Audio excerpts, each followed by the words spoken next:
Kurczę, jak tu jest pusto. Wow. Wygląda jakby apokalipsa zombie przed chwilą tu była.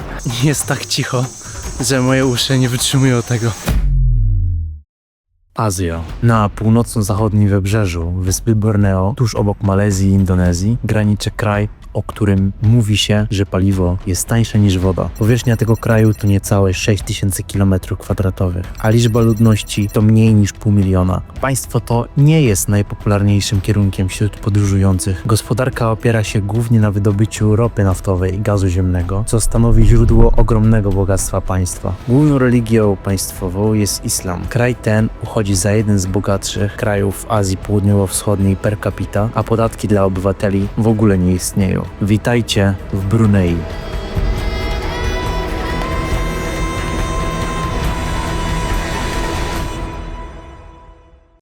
Witam wszystkich bardzo serdecznie. Jestem już na lotnisku. Zaraz lecimy do Brunei. Sprzedam wam takiego tipa, jeżeli chcecie taniej odwiedzić Brunei, to z Kuala Lumpur lecicie do Miri, tak jak ja właśnie aktualnie, i z Miri bierzecie busa, czy graba, coś takiego do granicy, który i tak nie wychodzi dużo, bo około 20-30 zł, a oszczędzacie i tak połowę tego na lotach. Fajna opcja. Jestem w pokoju. Kurde, powiem wam, że standardnie powala. Około 20 zł za dobę. Ale zacznijmy od łazienki. No, taka... Mogło śmierdzi tu ostro. Pokój. 2 łóżka, a jestem sam. W sumie spoko. Widok za okno. Jakiś taki. Ale ogólnie. Chociaż lustro jest, tyle dobrze. I popielniczka, przez co wszystko śmierdzi. W pokoju trochę czuć faję. Ale najważniejsze, że klima jest. Teraz czekam na taksówkę. Niestety innej opcji nie ma, żeby się dostać pod granicę.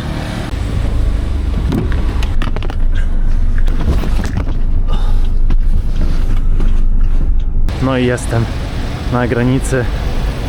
Czekamy. Tak to wygląda. A to ja wśród aut. Nie mam auta, ale to nic nie szkodzi, żeby przekroczyć granicę. No i oficjalnie przekroczyłem border. Jestem już w Brunei. O, pieski sobie siedzą. Wszystko fajnie, ale nie przemyślałem jednego. Tego, że na mapie wygląda to blisko, ale muszę się z czymś dostać do hotelu, a on się okazuje, że jest na drugiej stronie praktycznie Brunei i nie wiem, czy nie będę musiał autostopa. Telefon mi w ogóle nie działa, znaczy Wi-Fi trochę działało, teraz nie działa, nie wiem czy podoła i nie wiem szczerze co mam robić. Chyba po prostu będę musiał znaleźć jakiegoś autostopa. Udało mi się złapać kogoś, kto da radę mnie przewieźć do hotelu. Nie wiem jak będzie w drodze powrotnej, ale będę się martwił później. Natomiast teraz lecimy i powiem wam, że mam mega szczęście, że znalazłem kogoś, kto się chciał zgodzić, żeby mnie zawieźć. You wanna say hello to camera? Hi!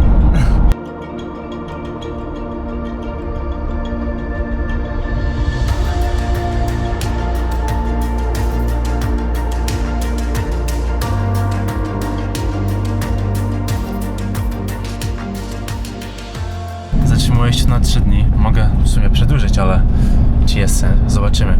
Będzie 3 dni, będzie bardzo aktywne. Jak widzicie, najdroższy hotel w Brunei, jaki możecie znaleźć. Po lewej golfowe boisko. Jak to się mówi? Pole golfowe, przepraszam, boisko. No, wygląda naprawdę fajnie. Jak się wjeżdża. Zobaczcie jak to wygląda. Ja pierdzielę. To jest prawdziwe bogactwo. How many stars? 5 star. 5 star. Ja, 5 gwiazdek. Wszystko czysto. Ochrona stoi, otwiera drzwi. Wow. A noc w takim hotelu, najtańsza, to uwaga, $300. I to jeszcze nie w weekend, a w tygodniu, bo w weekend najtańsza to jest za $400, więc takie ceny tutaj są. A tak wygląda hotel w środku, nie wiem czy będzie widać, ale raczej powinno widać. Dobra, dojechałem, słuchajcie, i oczywiście już... Hej! Ika! No to już mi się podoba, słuchajcie. Już mi się podoba tutaj. Zablokowałem się już w hostelu i zobaczcie. Wow. Nie wiem, czy to będzie widać w kamerze, ale niebo jest fenomenalne teraz. A niebo dlatego takie jest, bo jest blisko morza, dlatego też tak niebo jest odkryte i widać cały zachód słońca, co jest fajne. A tak wygląda mój pokój. W sumie jest bardzo mały. Jest jakaś to szafa, łóżko, no co, nic nadzwyczajnego, biurko, no i okno przede wszystkim. No i klimatyzacja, co jest mega ważne. I w ogóle jakaś ciekawostka, śmieszne, bo ten pokój na jedną osobę kosztował bodajże za 3 noce kosztował około $60 amerykańskich. Za 2 osoby w tym samym terminie, za tyle samo czasu wyszło mi $40 czy 45, coś takiego. Więc $15 mniej za to, że 2 osoby są, mimo że drugiej osoby może nie być. Pamiętajcie, że możecie sprawdzać zawsze taką opcję i czasami wychodzi właśnie tak jak tutaj taniej. Kolejny dzień, ja jestem na rowerze i zmierzam na plażę.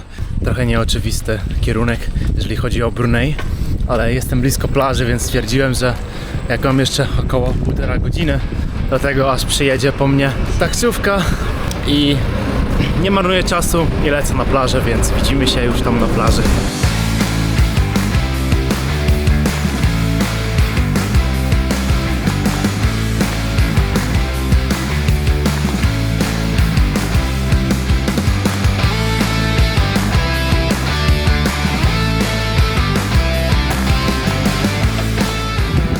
Od samego centrum jestem trochę daleko, ale zobaczcie, właśnie jadę i widzę, że jest napisane, że to jest szkoła. Jak wygląda szkoła w Brunei? Bo nikt nie pokazywał na filmach, jak wyglądają szkoły w Brunei. Ciekawe, czy mógłbym tam wejść do środka.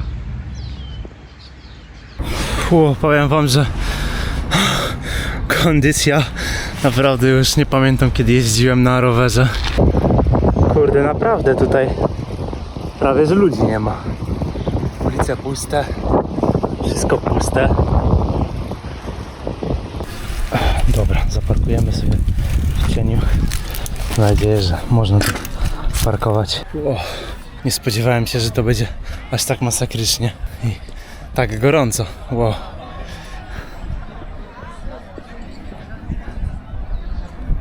No ale trafiłem, kurczę, zawsze trafiam na jakieś takie fajne momenty, na jakieś eventy się dzieją, chociaż z tego co słyszałem, to w Brunei cały czas jakieś są eventy i tak dalej, tak jak to, że to jest też ten food festival. Mam nadzieję, że uda mi się na niego dotrzeć. Wiem z tego, że trwa do jutra, jakoś do północy. Zobaczymy, czy dam radę, bo nie spodziewałem się w ogóle, że odległości są trochę dalekie i trochę daleko mam swój hotel. Nie sprawdziłem lokalizacji, to trzeba płacić za dojazd teraz. No, to wygląda, powiem wam, kurczę, fajnie. Palemki. No i turbo gorąco. Raj, a nie Tajlandia. Kurczę, jak tu jest pusto. Wow.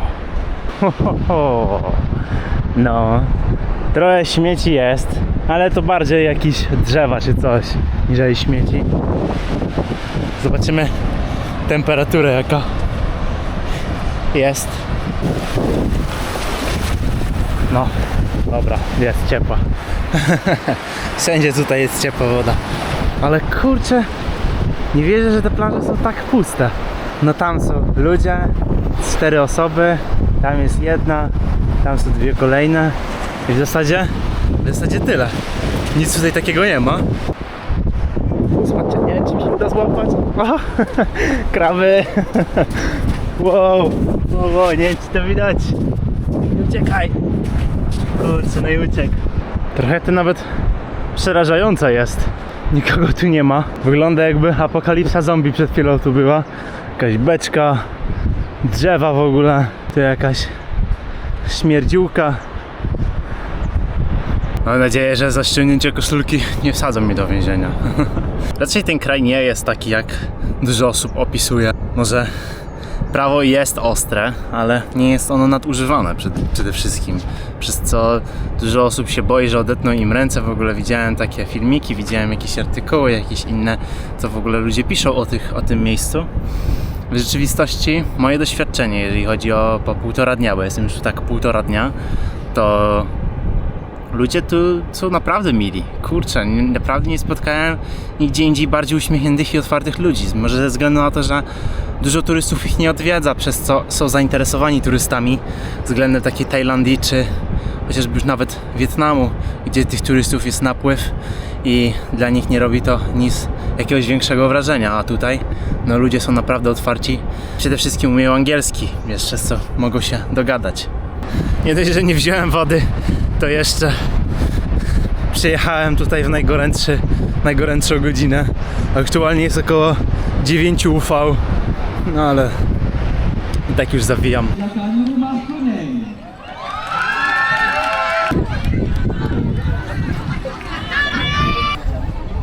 What's the event here? School event. School event. Oh, I see the birthday and I thought it's a birthday. Oh. Okay. Okay, thank you. See you.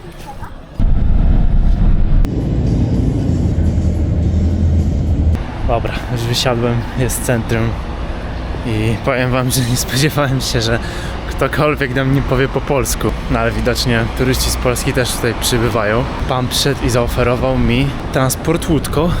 Pytał się skąd jestem, powiedziałem, że z Polski. No i zaczął gadać dobry, łomanym językiem, więc już parę razy tak słyszałem, że ktoś się tam nauczył jakichś podstawowych słów, a dla nas jako Polaków, gdzie ten język jest ciężki, to myślę, że fajne. No, ale powiem szczerze, że miasto jest bardzo czyste. Kurczę, nie spodziewałem się tego, że aż tak tutaj jest. No nie. I zaczęło padać jak na złość. I takim oto sposobem jestem obok domu, jakby też można było nazwać domem, pałacu sułtana. Z tego co czytałem, to 1500 pokoi ma ten cały pałac i z tego co mi mówił Daniel, około 2000 samochodów jest aktualnie w tym pałacu. Kolejne 2000 jest w innym i 3000 czy jakoś tak jest jeszcze innym, więc ciekawe. Tam jest ochrona, tam jest gdzieś ochrona, z daleko widzę. Wyobraźcie sobie, że 9 gramów złota jest warte około $700. Coś takiego. A wyobraźcie sobie, że to wszystko, może nawet nie wyobraźcie, ale po prostu wiedzcie, że to wszystko jest zrobione z prawdziwego złota. To wyobraźcie sobie, ile tu jest kilogramów, a może i nawet ton złota. I jak to się przekłada na kwestie finansowe. To jest, a wartość w ogóle całego majątku, jeżeli chodzi o auta, które posiada sułtan, jest to około 5 miliardów dolarów. Może nawet więcej, coś takiego.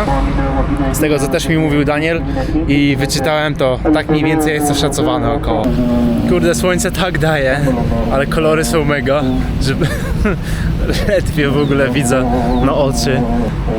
Jestem tak przebodźcowany, ze względu na to, że jestem tutaj tylko 3 dni i chcę naprawdę zobaczyć jak najwięcej ująć.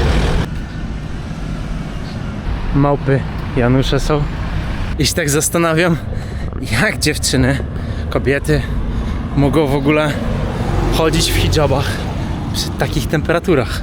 Ja mam ochotę ściągnąć w ogóle tą koszulkę, ale nie wiem, czy to byłby dobry pomysł. Raczej wątpię. Naprawdę to nikogo nie ma o tej godzinie. Nikt normalny poza mną, chociaż mam wątpliwości, nie wychodzi o tej godzinie. Zapomniałem znowu się zaopatrzyć w wodę. Jestem już trochę głodny. Dobra, wkroczyłem na jakiś joggingowy track. Słyszycie to? Wow! Zobaczcie, nawet w parku wszystko jest puste. Tu prawie ludzi nie ma. Tam ktoś jest, ale tutaj w ogóle nie można spotkać ludzi. Przez całą tą drogę, jak tu szedłem, to w ogóle nikogo nie spotkałem.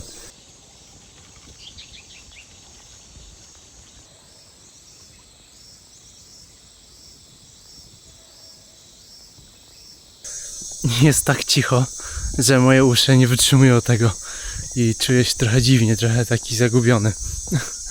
W ogóle ta struktura drzewa mega ciekawa.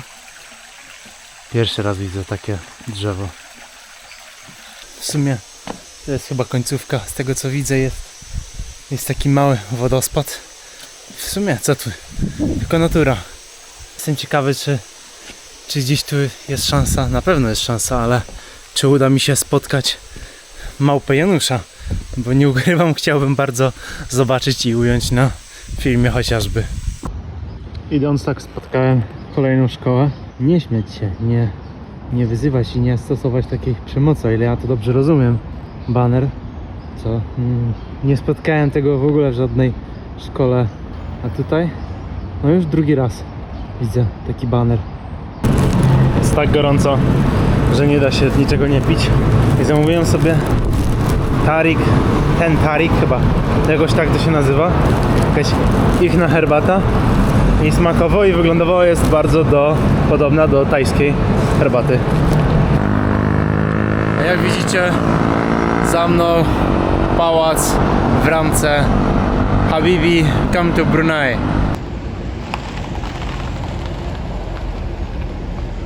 Ale nie może się odbyć bez tego, żebym nie wziął magnesu na lodówkę, więc lecę poszukać jakiś magnes.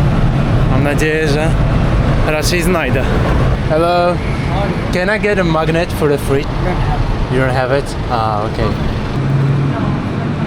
You don't have it? Oh, okay. Dobra, lecimy szukać dalej. Nikt nie ma magnesu na lodówkę. To niemożliwe. Magnet for fridge. You don't have it? Do you have the magnet for fridge?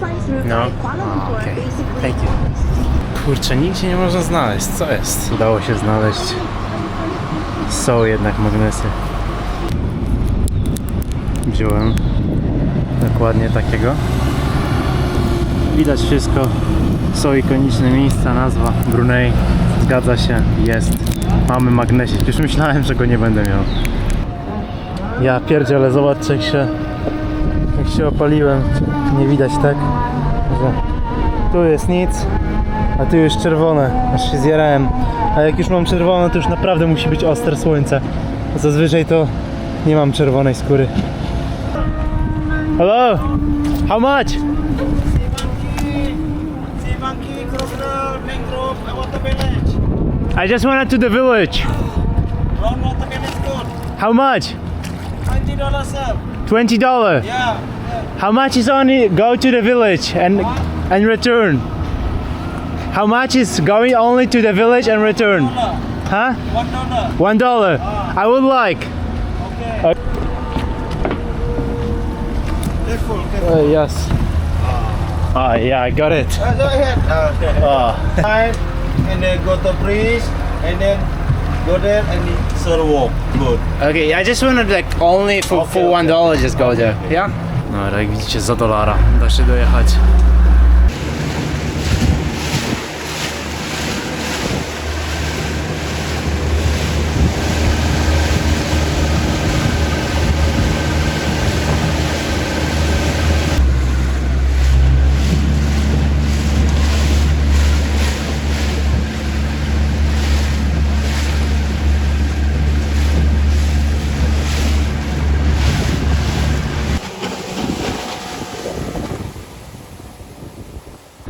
O, dobra, jestem. Przed chwilą mówiłem, udało się kogoś zhaczyć. Kurczę, nie wiem czy to się nie zawali. Nie, no raczej nie powinno. Ale to jest klimat, ja pierdzielę. Powiem wam, że fajnie. Ale nie wiem czy tu w ogóle ludzie, nie no chyba ludzie tu mieszkają, nie? Wydaje mi się, że bardziej właśnie rybacy tutaj mieszkają. Hello. Chyba mnie nie lubi. Chyba woła o pomoc. Tylko w sumie zawsze wpadam na jakieś takie super ciężkie albo nieoczywiste rzeczy. Albo oczywiste, ale ciężkie do wymyślenia. O łatwych rzeczach zapominam. I teraz w sumie się zastanawiam, jak ja się stąd wydostanę. Chyba że gdzieś tam jest jakiś most, który można przejść. Aby tak było. Bo jak nie, to będę musiał machać do kogoś, żeby ktoś znowu po mnie przypłynął. W zasadzie całe to państwo nie jest jakoś turbo interesujące. Nic się tutaj takiego mega nie dzieje. Szczególnie dla nas, białych ludzi, Europejczyków. Nawet alkoholu nie można pić. Ja sam nie piję, jednak nie ma żadnych imprez, żadnych barów. Nie ma kompletnie takich miejsc, gdzie można, jak u nas, się zabawić bądź odpocząć w takim kontekście, że po prostu już wyluzować. Opadam totalnie już z sił, z minuty na minutę po prostu off. A tutaj cała mapka, jak wygląda ta wioseczka na wodzie. My jesteśmy tutaj. Teoretycznie trzeba iść tędy. Z tego co widziałem, z tamtej strony było zamknięte, ale widzę, że jest most dookoła, trochę daleko. No i znowu oczywiście zapomniałem wody. Boże, kurde, ja nie wiem, się nie nauczę chyba, żeby tą wodę pilnować. Myślałem, że ceny są tutaj oczywiste, wiadome i jedne, ale wygląda na to, że ze wszystkimi Hindusami i osobami z Indochin albo tym podobne, to trzeba się targować, bo jeden chciał za $20, żeby mnie podrzucić na wyspę przez godzinę, a drugi już za $30, więc różnica jest. Dobra, nie wiem, czy w ogóle idę dobrą drogą. O, tutaj jest jakaś wysepka, ale tu jest chyba... Ktoś chyba mieszka.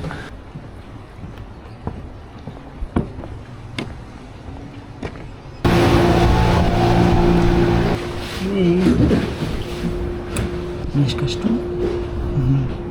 A, tak. Ja pierdzielę, nie wiem jak tutaj nawet koty mieszkają. O kurde, ale tu ciężko chodzić. Nawet kolejny jest.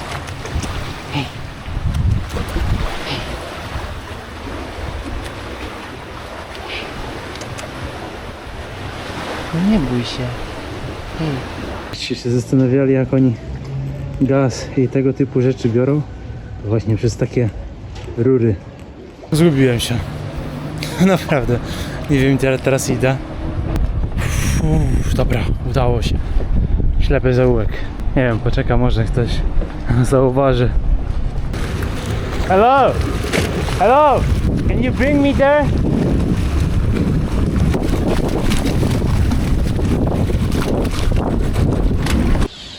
Co jak co, tamta ramka, ale ta rama jest zdecydowanie większa niż tamta, co była.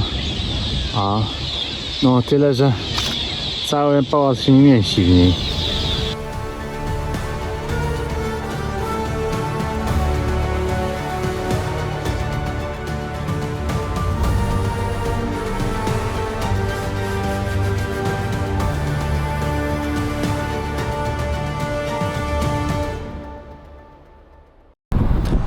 Witam w kolejnym dniu. Siedzę na przystanku już od 5 minut i czekam na... No właśnie, na co ja w sumie czekam?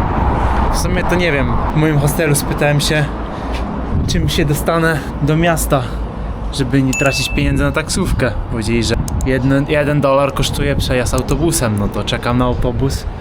Ponoć ma być, ale nie wiadomo gdzie, nie wiadomo kiedy.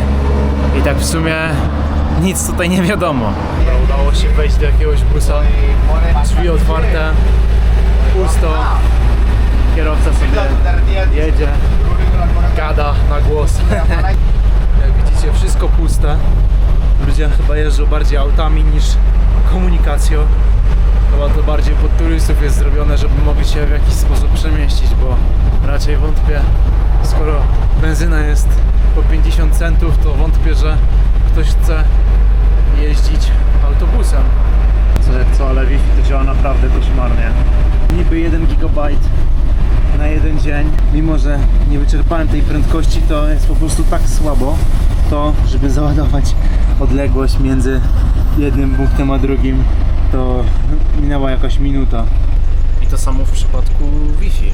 Gdziekolwiek się nie tknąłem połączeniem wśród do 3 Wi-Fi, to każdy z nich był po prostu kompletnie słaby. Nawet speed test ledwie chciał działać. Na speed teście wyszło około 10 MB na sekundę, więc no nie powala. Przypomnę, że dobre Wi-Fi zaczyna się od, no, przynajmniej 100. Okay, thank you. Dobra, teraz ciśniemy. Muszę się jakoś dostać na Food Festival.